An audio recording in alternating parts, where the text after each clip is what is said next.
श्री स्वामी समर्थ सगळ्यांना. आणि आज मस्त मोदकांची रेसिपी आणली आहे. श्रावण आहे म्हणजे मोदक तर झालेच पाहिजेत. तर मी इथे 4 वाट्या नारळ घेतला होता, फ्रेश ओला नारळ. त्याचे मस्त स्लायसेस केले आणि मिक्सरला लावून घेतलं. म्हणजे त्याचे थोडेसे आपले जरा श्रम वाचतात आणि छान टेक्स्चर आलं आहे त्याचं बघा. खूप बारीक नाही करायचं आहे. मोजून घेतलं आहे, 3 वाट्या भरलेल्या आहे. आता 3 वाट्या आणि अगदी 2 चमचे. मी काय करते, असं गूळ असतो ना बारीक किसून ठेवून देते, म्हणजे कधीही यूज करता येतो आपल्याला. आता त्याच्या अगदी अर्ध्या प्रमाणातमध्ये मी गूळ घातला आहे. तुम्हाला हवं तर तुम्ही जास्त घालू शकता.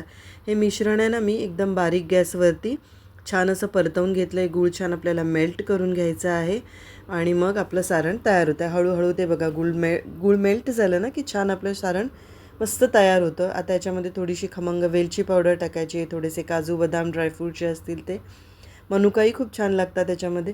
ते मी सगळं टाकून घेतलं आहे. त्याच्यामध्ये अर्धा चमचा असं तूप टाकलं आहे, त्याने खूप छान खमंग असा फ्लेवर येतो.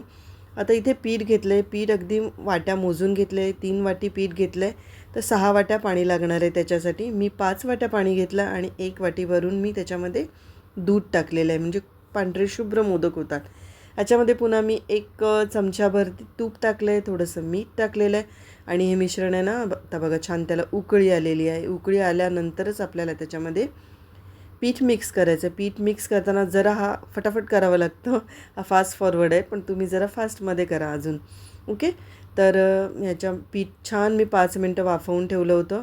बारीक गॅसवरती ठेवलं. मग पीठ थोडंसं बाजूला काढलं. थोडंसं आपण हँडल करू शकतो असं आलं ना, मग काहीतरी तुम्ही पेला वाटी घ्या, त्याच्याने मस्त असं चेचून चेचून घ्यायचं आहे पीठ. त्याचं तसंच ते आपल्याला मिक्स करून घ्यायचं. त्याच्यामुळे खूप छान टेक्स्चर येतो. मग मी नंतर काय केलं, हँड ग्लोव्ज घातले, कारण चटके लागत होते हाताला. आणि पिठाचा असं मस्त छान गोळा बनवून घेतला. आता इथे थोडंसं साजूक तूप घेतलं आहे, वाटी सारण घेतलं आहे, सगळं बाजूला घेऊन ठेवलेलं आहे. आणि इथे मी साच्यामध्ये मोदक करते. तर मोठा मोदकाचा असा साचा आहे, म्हणजे पटापट छान एक मोदक खाल्ले ना, 2 मोदक की पोट भरलं पाहिजे. सारण आतमध्ये पीठ आधी भरलं आहे, मग त्यात दाबून असं शेप दिलेला आहे आणि मग सारण भरून मोदक बंद केलेले आहे. बघा एकदम सुंदर कळीचे छान मोदक तयार होतात. जरा करायलाही श्रम पण वाचतात, वेळ पण वाचतो आणि दिसायलाही खूप छान दिसतात. हे मी मोदक ठेवले. मग मला असं वाटलं याच्यावर गुलाबाच्या पाकळ्या ठेवाव्या, मग पाकळ्या ठेवल्या. तर बघा